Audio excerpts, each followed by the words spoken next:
নমস্কার বন্ধুরা, বেদকথার পরিবারে সবাইকে অনেক অনেক স্বাগত। বন্ধুরা, আমরা তো প্রায়শই বাড়ির বিছানায় বসে খাবার দাবার খাই। তবে আপনি কি জানেন, এই বিছানায় বসে খাওয়ার ফলে আপনারা নিজেরাই নিজেদের বাড়িতে কতটা অমঙ্গল ডেকে আনছেন, কতটা ক্ষতি করছেন আপনি আপনার নিজের, তার সাথে সাথে পরিবারের প্রত্যেকটা মানুষের? জানেন কি বিছানায় বসে খাওয়ার ফলে কি ক্ষতি হতে পারে? আমাদের শাস্ত্রে এবং জ্যোতিষশাস্ত্রেও কিন্তু এর বর্ণনা রয়েছে। জানেন কি হয় বিছানায় বসে খাবার খেলে? চলুন আমরা তাহলে আজ জেনে নিই। খাবার খাওয়ার সময় কিছু নিয়ম মেনে চলা উচিত। যে নিয়মগুলো না মানলে দেবী লক্ষ্মী আপনার উপর ক্রুদ্ধ হতে পারেন। আগেকার দিনের মানুষ মাটিতে বসেই খাবার খেতেন, কিন্তু আজকের আধুনিক যুগে মাটিতে বসে খাওয়ার প্রথা প্রায় শেষ হয়েই গেছে। আজকাল বেশিরভাগ মানুষকেই দেখা যায় প্রায়ই বিছানায় বসে খেতে। হিন্দু ধর্মে বিছানায় বসে খাবার খাওয়া একেবারেই নিষিদ্ধ।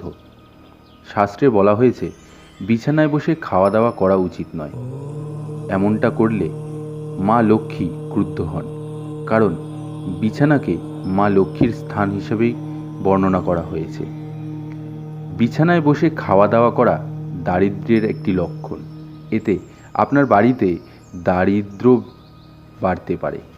তাই মাটিতে বসে খাবার খাওয়ার চেষ্টা করা উচিত। বিছানায় খাবার খেয়ে আপনি খাবারের অসম্মান করার সঙ্গে বিছানারও অসম্মান করছেন। বিছানায় বসে খাবার খাওয়া মা লক্ষ্মীকেও অসম্মান করার সমান। এটাও বিশ্বাস করা হয় যে খাওয়া বৃহস্পতি এবং রাহুর সাথে সম্পর্কিত। বিছানায় বসে খেলে রাহুও রেগে যান এবং অর্থ সমৃদ্ধি কমতে থাকে। এর সাথে সাথে আপনি কি জানেন খাবার থালায় কখনোই হাত ধুতে নেই? শাস্ত্র অনুসারে খাবারের পর থালায় হাত ধোয়া উচিত নয়। এটা শিষ্টাচারের পরিপন্থী বলে মনে করা হয় এবং নোংরাও ছড়ায়। কথিত আছে এটি করলে দেবী লক্ষ্মী ও অন্নপূর্ণা ক্রুদ্ধ হন, যে কারণে মানুষের খারাপ দিন শুরু হয় এবং ধীরে ধীরে পতনের দিকে যেতে থাকে। এছাড়াও খাবারের যে পাত্র, তার মধ্যেও খাবার কোনো সময় রাখা উচিত নয়। সনাতন ধর্মে খাবার নষ্ট করাকে ভুল বলা হয়েছে। পণ্ডিতরা বলতেন যতটা পেটের ক্ষুধা একজন মানুষের, ঠিক ততটুকুই খাবার নেওয়া উচিত। প্রয়োজনের চেয়ে বেশি খাবার রাখা এবং পরে তা না খেয়ে নষ্ট করা খুবই খারাপ জিনিস। এটি খাবারের অসম্মান করা হয়। মা অন্নপূর্ণার ক্রোধ সহ্য করতে হয় এই ধরনের লোকদের। জ্যোতিষশাস্ত্রে শোয়ার ঘরকে বলা হয় বেড হাউস বা শয়নঘর, যা রাশিফলের দ্বাদশ ঘরে থাকে। এই ঘরে শারীরিকভাবেও মানুষ ঘনিষ্ঠ হন। পাশাপাশি মনে করা হয় এতে মনের ধ্বংসও হয়, কারণ ঘুমকে অর্ধমৃত্যু বলে মনে করা হয়। এর সঙ্গেই যোগ আছে। কেন শোয়ার ঘরে খাবার খাওয়ার জন্য নিষেধ করা হচ্ছে? জ্যোতিষশাস্ত্র মতে খাদ্য আমাদের শরীরে রস এবং রাজ উভয় তৈরি করে, অর্থাৎ এটি রক্তও তৈরি করে এবং পুষ্টিও দেয়। পাশাপাশি শোয়ার ঘরে মানুষের অনুভূতি ও চিন্তাও তৈরি হয়।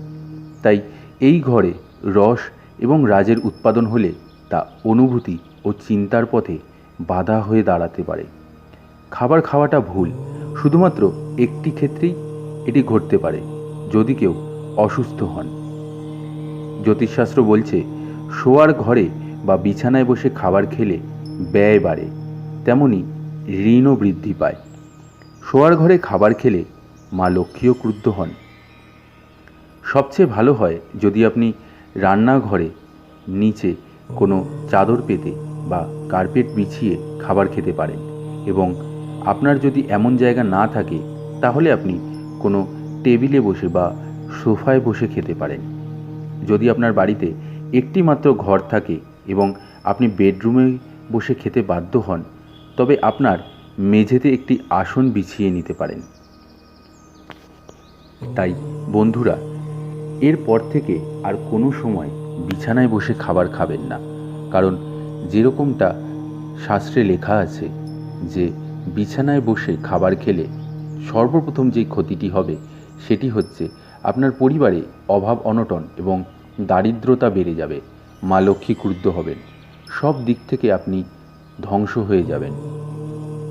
আয় উন্নতি আপনার বৃদ্ধি পাবে না, ব্যয় বৃদ্ধি পাবে, আর্থিক দিক আপনাদের মজবুত হবে না, এতে আরও বেশি পরিমাণে আপনি ঋণে জর্জরিত হয়ে পড়বেন। তাই সম্ভব হলে আজ থেকেই বিছানায় বসে খাওয়ার অভ্যাস ত্যাগ করুন, সেটা যে কোনো রকমের খাবার হোক, এবং তারই সাথে সাথে পরিবারের সকলকেও এই শিক্ষাটাই দিন যে বিছানায় যেন কোনো রকমভাবে কোনো খাবার দাবার গ্রহণ না করা হয়। আজ এখানেই শেষ করছি বন্ধুরা, সবাই ভালো থাকবেন।